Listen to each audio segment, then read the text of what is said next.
Welcome to the Secret Art of Business. Today I have Jeanette Armburst, whose latest company, we'll say, is Greenlight.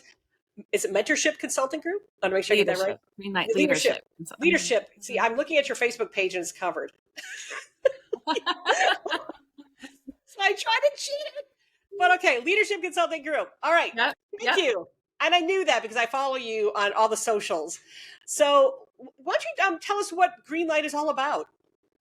So, as you kind of alluded to, this is honestly, it's probably my fourth company that I've started. And when I sold my business at Skyline Exhibits, I had a couple years of a wind down as I transitioned. And then I really realized how much through like my NABO service with the women business owner and other things that I've done that I really have a passion for developing leaders and really helping leaders that run their own businesses focus on building a culture of leadership.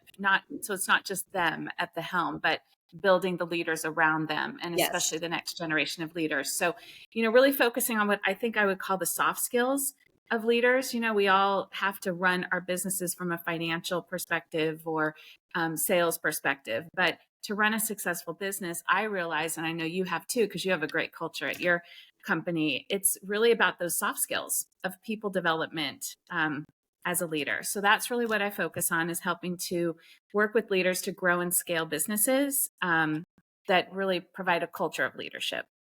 Absolutely. And if anyone knows you, they know that you are such a patient person with people, or at least that's all I've seen. So you were like the Oh, perfect person to help people with this sort of coaching because, it does take time and you do have to kind of find mhm. your own style. And I think you are very kind and patient with people to help them figure out what that is. Thank you. Appreciate that. And you did not get there from here. So you do have a little bit of history in, like you said, other businesses. What was the very first business you started? The first business I started was in the entertainment industry. It was called Carousel Management.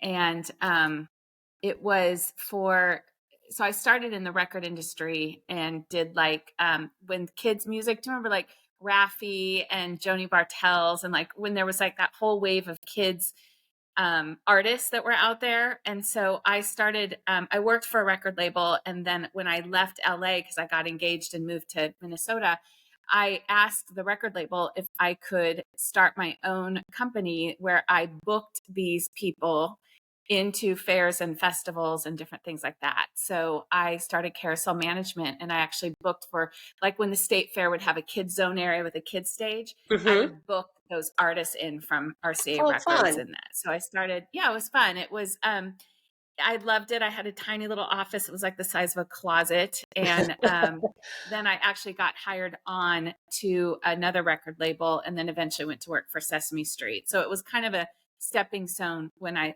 left. So that was my first company, was Carousel Management. Had a little horse, carousel horse on the logo. It Oh, was cute. cute. And you got to work for Mhm. Sesame Street. And I have never minced words when I've said I've been very jealous of that. I think a lot of It was an people amazing. absolutely love that, the whole Sesame Street experience growing up. How did you get introduced to them? Was it just through the connections of Yeah, the music and kids? so it was the live touring division, and it was licensed by Children's Television Workshop to a company in Minneapolis called V Corporation, VEE.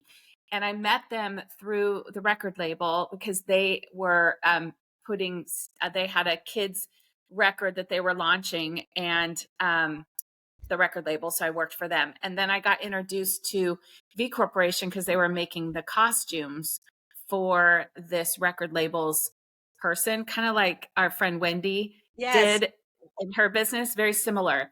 And so I got introduced to them, and they hired me on, and I actually did the promotion for the live touring shows in probably 30 cities a year. I would go in Hmm. and do all the marketing and advertising. I loved it. Honestly, besides my own business, it was probably my most favorite job of all time. Like, I loved it. What I loved about it is, talk about being creative. Hmm. Literally, I was given a budget, and I was given a marketing budget, and I was given a goal, and I was given a market. So Columbus, Ohio was one of the markets. That's how I started my Skyline business in Columbus, because I knew about this market. Um, So Columbus was a market. I'd be given like $80,000 marketing budget, and they wanted to do 400,000 in ticket sales.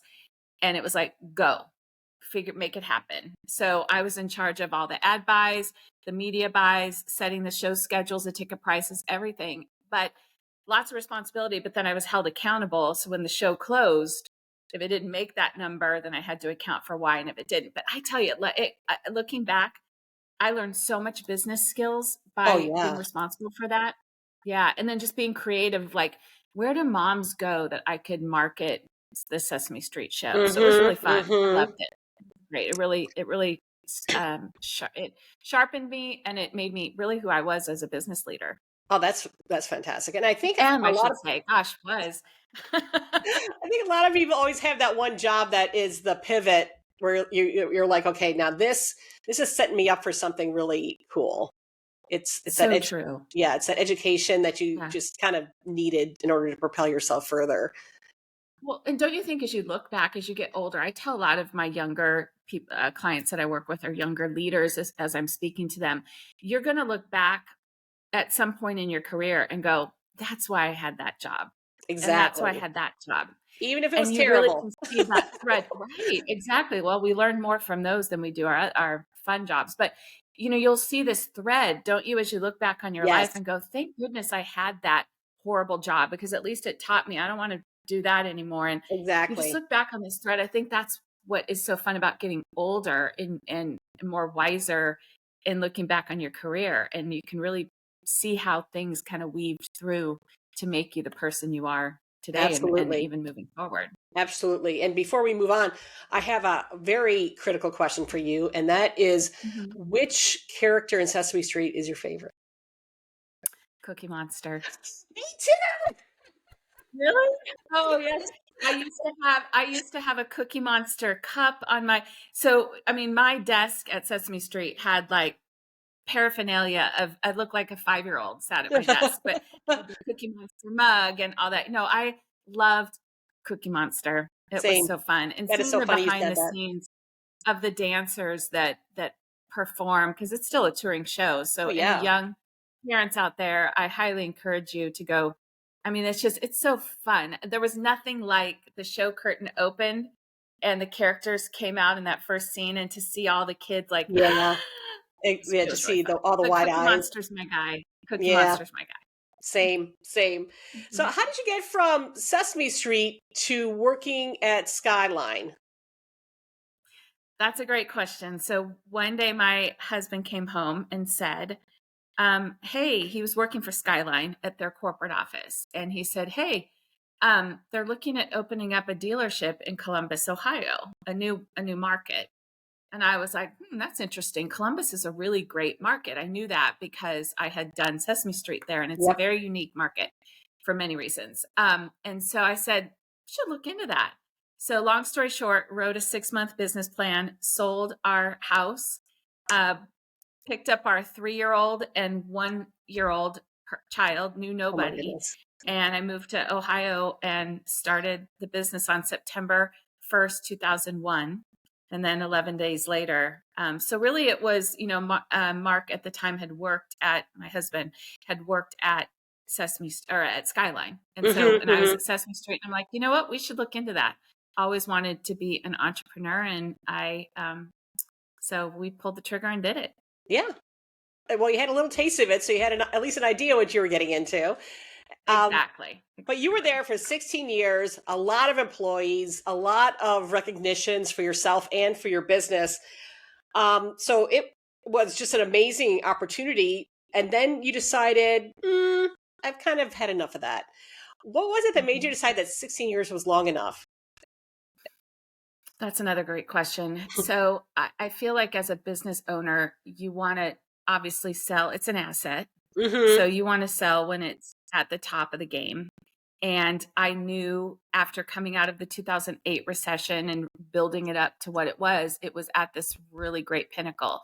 So it was at this point where I could either invest in it and grow more, or sell it, or I knew there would be another downturn at some point, and boy, was there with COVID. Right. And then I'd have to rebuild it up again. Yep. So I kind of felt like The timing was right. And honestly, I felt like I had taken the company as far as I could take it. Mm-hmm. And I didn't have another run up the hill in me in that business. So I felt like I was doing a service to my employees. I was doing a service to the customers. It was the right time to go. And so I think as I'm coaching people that want to exit their business, you just kind of know. Yeah, You just kind of know. I would And agree. it was time. I would And I agree. don't regret it because 3 years later, COVID happened and the whole trade show industry shut down for 2 years. So timing is everything, as they Timing is say. everything for sure. But you had something else in you. You still had to get, more of your expertise out there, and you started Greenlight Leadership Consulting Group. And if someone were to sign on with you, what would they expect? Or what is your ideal client and what would they expect? Yeah, I really have kind of found a niche in helping people get their businesses ready to sell. I've sold and been involved in selling two companies because I stayed on with Skyline, launched a brand new location in LA for them, Mm-hmm, grew mm-hmm. that for 3 years, and then helped them sell that as well. So I have a lot of experience in selling, especially private equity and transitioning out. So I seem to really have found my niche in helping leaders get their businesses ready to transition out. And for me, what was really shocking is the emotion of selling your business that you don't read about a lot in books. It's like everybody's like, here's how you get ready to sell.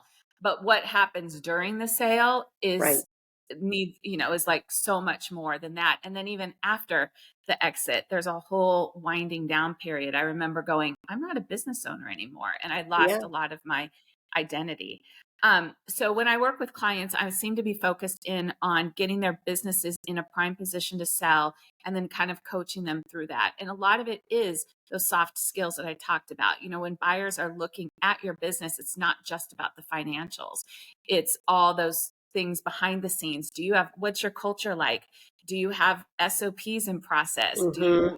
Do you have diverse client base? Like there's just a lot of things that I tend to hone in on. So that's one thing. Also, I am really good at launching businesses. So I've been working with a couple clients on launching new divisions in their Oh, companies, wow. and that's been going really well also. So it's really just working with leaders to kind of get their businesses growing and in a position that eventually they can transition out. And is this a little bit kind of on your own schedule? You get to, kind of select who you wish to work with, that sort of thing? Yeah, I'm only working Goals. um yeah, I'm only working I call myself semi-retired. I work with Mm-hmm. people I want to work with, and I've really done a great job in putting some boundaries around my time because I want to work with people that excite me and do things that excite me and bring me joy. And Right. so I'm pretty particular on who I work with, and I try to keep it, I don't work 40 hours a week purposefully. So that way I can really just focus in. So I try to keep it to about a handful of clients at a time. So right now Yeah. I'm working with four. And And there's a then lot when to be, I have yeah. the bandwidth, yeah, I feel like that's a service to me and a service to my clients as And there's well. a lot to be said about that time in your life too, where you are in the grind, wanting to, really grow your business. But the balance is also important too. And, you talked about, who you wish to work with and things like that. And that can be really hard when you are trying to grow a business, like a crazy person, because you sometimes do have to still hand select who you wish to work with, because not every client is the client that you should be working with. And that's kind of a hard Yeah, conversation you have to have with yourself. that's a hard lesson to learn as you're growing because you feel like Absolutely. you have to take everything. And I did feel that way at first. I was like, okay, I want to replace my income. And then I was like, hold on. Like, I'm at a point in my life where I am blessed and grateful that I can step back a little bit. And I Right. don't, I'm a type A driver personality. And so it's Same. always pedal to the metal. You are too. And it's like, there's something really sweet. I had to train my brain to go, it's okay to go take a pickleball class. Yeah. It's okay to take a Friday and just so I don't schedule things on Fridays. And I try to have a slow Monday, where Hmm. I'm just kind of doing my paperwork and try to kind of concentrate things. So there's definitely wisdom in that. Well, you have definitely earned to have your own schedule for sure. Um, Well, thank you. but you were not always here. there was a little Jeanette at one time. And what did Mhm. Jeanette do as a child that was fun and creative or exciting that was way before you had to have any sort of responsibility? Yeah. Well, my father was an artist, so I've always had the art thing in me. So I Hmm. loved when I was a child. I did painting and making things, playing with dolls, being imaginary, and that. It's funny. My mom said, but there was always that boss in me. I guess I would say my mom said that I would have my neighborhood friends over and I would set up, a whole thing and I would tell them, and you're going to do this and you're going to do this. And so I was like directing and bossing everybody as we played, which, cute when you're 3, but, so I've always done, I was good about playing with myself too, like Hmm. Hmm. being by myself and being alone. And I love to do arts and craft stuff. And I still to this day like to do that. Like for relaxing, I crochet. I like to do needlepoint. I love to do, I don't do it as much as I used to, but I used to I made my own curtains in our first house. I love, like, there is this creative side to me, which is, I think, why I love the trade show industry so Hmm. much, because there was that, it mixed my creative and my business acumen. But I mean, my favorite thing to do is thrift shop and Oh, repurpose wow. things. Yeah. So Oh, that's my repurpose favorite. things too. Oh my goodness. So what's like the Yes. favorite thing that you've done that like that you're the most proud of that you've repurposed? Well, I have this grandfather clock in my bedroom here, and I found it at the longest garage sale, which is my holy Oh yes. grail of moments in the summer. The first week in August, I start in Covington, Ohio, and go all the way to Tennessee and back. And I just am tromping through the fields looking for treasures. And so there was this grandfather clock that was beat up and a mess, and it was one of those round ones that I had seen in a magazine that were like, thousands of dollars. And I was driving down the road and saw it there, got out, paid $30 for it, brought it home, sanded it, painted it, fixed it all up, and it's now like my prized possession. It has moved across country Oh my from me. So goodness. there, but if you're in my house, there's little things that you'll see that were like, oh yeah, I got that at the garage sale. I got that. And then I just fix it up and shine it up, and there you go. Love it.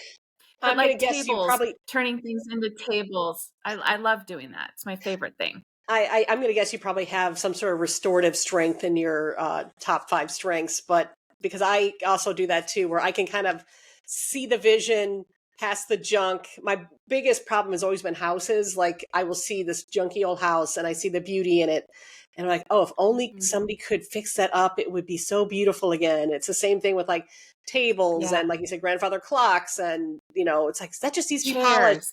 And I have chair a would be chair so I have a pretty. chair problem. I have a chair problem. I found like a chair on the side of the road, and then I took it to be upholstered, and now it's in my home in Ohio, and I love it. And yeah, I love old things and making them new. I do too. Like seeing something in the beauty in these old things that are just sitting on the side of the road that are going to be thrown in the dumpster. So, and I Oh, love that's to funny. thrift shop even for clothes. People laugh at me and they're like, I'm like, there is nothing better than the thrill of the hunt and then being creative and seeing something and going, I love that. Oh So yeah, because some yes, I people will think that just started as a kid. people will sometimes just give away brand new clothes because they just never wore it. It wasn't their style. They bought it hoping that they would lose weight, gain weight, whatever. And yeah, there's definitely treasures to be had. I have found a few when cause my daughter was like, I want to know about this thrifting thing. And I'm like, you know what? I'll take you over right now and we can go check it Yeah. out. Well, and now it's so popular. It is. All the young people want to thrift their clothes. There's whole YouTube channels on thrifting the Yeah, style and thrifting home things. But yeah, I love that. And I that is my favorite thing on a Saturday. Get up, go garage sailing. I used to love to do that in Ohio. I would haul my kids out. Here's $2. We're going garage sailing. They buy beanie babies and books and all that stuff, and it was fun. So yes, I enjoy that. That's my creative outlet now. And then painting. I'll look at my bathroom and go, "Why do I need to hire somebody to paint? I'll just paint it myself. What's the worst that you can do? You got to paint over it. Who right, cares?" right, right.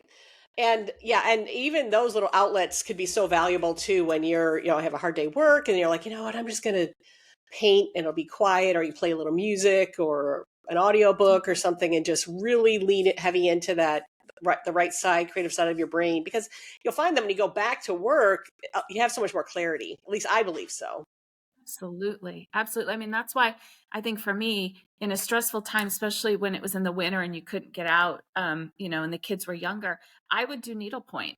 There was just something about doing the X pattern and Yeah, sitting there with the TV on at night, and it just kind of cleared your brain. I love to cook, and be creative in the kitchen. So, and that was like an outlet for me.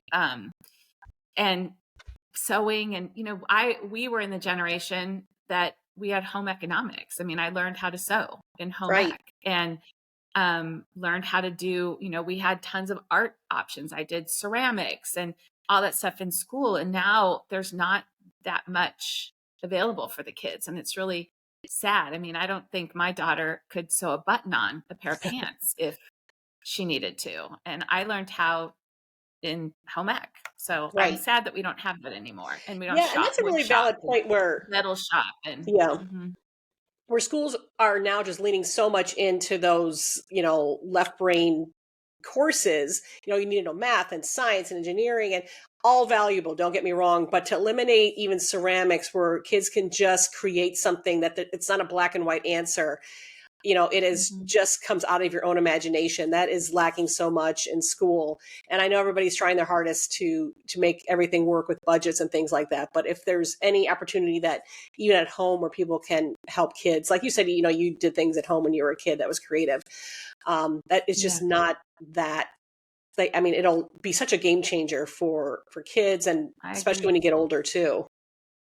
I agree. I agree. If you don't have that creative outlet, and the ability to kind of just like I think what's good about it as a leader, as a business owner or executive or whatever, is that you're using that one side of your brain all day in your critical thinking, solving Absolutely. problems and all those kind of things. And then when you come home to engage the other side of your brain, it just kind of gives that one a rest Yeah. and lets you just kind of like decompress a little Yep. bit. And I also think too, when you're in a creative, like I just did a painting class 2 Saturdays ago where we did Starry Starry Night, and they just, as similar as Starry Oh, Starry Night. cool. And they just kind of walked you through the layers of that and the painting, and we were chatting and drinking wine and all that kind of stuff. And everybody at the end was like, this was so much fun. It's because it's literally an outlet where you just kind of go, and it doesn't matter if I'm looking at your beautiful painting behind your head, but it doesn't matter if your circles on the Starry Starry Night look like eggs. This Nope. woman was like, mine looks like an egg. And I'm like, it's beautiful. And as Right. you're layering it, you're covering it up and it's looking gorgeous. And it was really fun. Everybody that was there was like, I'm signing up for the next one, because Oh. there's that. I think we all have that in us, but some of us Mhm. don't tap into it. Absolutely. And one, we need to have fun. The fact that they were like, oh, this is so fun. Almost like, it's a surprise that you got to have some fun, because you Yeah. weren't working hard. You weren't, taking care of the house. You weren't, working in the garage, whatever, Mhm. the to-do list is. But just to have that moment where it's like, no, this is for me. This is for fun. And it's really okay. And if not anything, healthy to do this too. Because people always Mhm. feel better Mhm. after that. Yeah. Yeah. No, it was Mm, fun. In fact, I'm especially when going you to throw do it some wine again in too. too. Exactly. Your painting looks much better with wine. Oh, yeah. And I also like to tell people often that, there are different styles of painting too. Like everybody thinks they need to be a Rembrandt. Sometimes you're the Picasso where it's interpretive, or it's just what comes out, and it's art because you made it, and that's it. It Yeah. doesn't have to be any deeper Yeah. than that. What's neat is at the end, they had all of us stand up with we painted the same thing, right? Yeah. The trees and the moon star. So they had us all stand up, and it was really neat to look at the picture and see all the different versions of the Yes. same. And not one was ugly or didn't look good, but like if you like they were digging in and going, my moon looks like an egg, or I put too much white here. But when you Right. stood back and looked at it, they were all beautiful in Yeah. their own gorgeous way. So I love that. It's kind of like when somebody covers music, you know, there's always the Yeah. original, but the cover could be good too, and Yeah. different. Yeah. What do you do when you, I mean, I know you paint, but did that start as an outlet for you, or did you paint when you were younger too? I painted when I was younger too. I actually have a degree in fine art and Mhm. sidetracked into advertising because I had to make money. You know, people don't pay artists, unfortunately. And I'm trying to make a little bit of a change with that too, where that has value. And then having worked in my business, which I kept saying, I'm creating a business, which I guess kind of qualifies as being Yeah. creative. But Yeah. somebody had asked me, no, what do you really do? And I'm like, I just told you. And I they said, no, what do you really do, Catherine? Or what did you even do as a kid? Which is why I always ask that question. And it was painting. And they said, why don't you do that again? And so I've been doing this for about 2 years now, but I hadn't done like formal painting, if you will, for decades, not since college. It was always something that was advertising and design based as creativity Yeah. and painting It's funny because I bathrooms and thought I things wanted like to go this. into advertising. Yeah, I thought I wanted to go into advertising too when when I went away to school, and I yeah, because I loved the whole advertising industry. So I wonder if that's just like you think, oh, I love the creative side of it, and in our generation, I was like, well, I'll go into advertising, Yeah. and marketing because that was kind of the place But you went. you kind of self-taught yourself along the way there, though, with a lot of the jobs that you had. And then that, like I said, queued you up to have this much larger business and to move on to even market your own business. So Mhm. it counts. Yeah, yeah, yeah.